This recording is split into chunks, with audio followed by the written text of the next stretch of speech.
छत्रपती संभाजी महाराज जीवनगाथा भाग 7.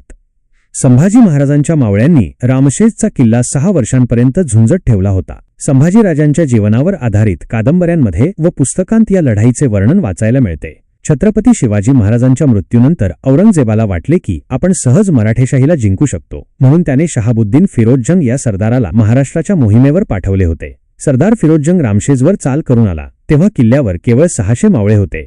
4-5 तासांत किल्ला ताब्यात घेऊ असा फिरोजजंगचा उद्देश होता. त्यानुसार त्याने किल्ल्यावर हल्ला चढवला. मावळ्यांनी गोफणीच्या दगडांच्या सहाय्याने लढा चालू ठेवला. किल्लेदाराने चहूबाजूंनी फिरोजजंगच्या सैन्यावर हल्ले चढवले. संभाजीराजांनी स्वतः लक्ष घालून प्रत्येक किल्ल्यावर मुबलक प्रमाणात दारुगोळा उपलब्ध करून ठेवला होता.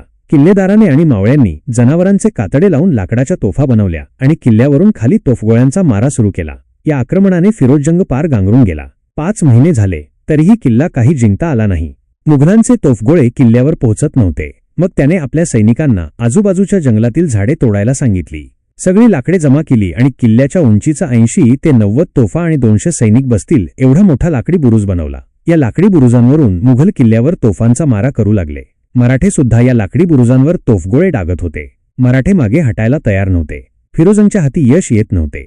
मग वेढा फोडण्यासाठी संभाजीराजांनी फौज पाठवली. युद्ध झाल्यावर मात्र फिरोजजंगला माघार घ्यावी लागली. त्यानंतर औरंगजेबाने बहादूर खान आणि खासिम खान यांना रामशेजच्या मोहिमेवर पाठवले, पण दोघेही किल्ला काबीज करण्यात अपयशी ठरले. तब्बल 6.5 वर्षे हा किल्ला मराठ्यांनी लढवत ठेवला होता आणि रामशेज शेवटपर्यंत अजिंक्य राहिला. संभाजी महाराजांबद्दल अजून माहिती घेण्यासाठी माझ्या चॅनलला सबस्क्राईब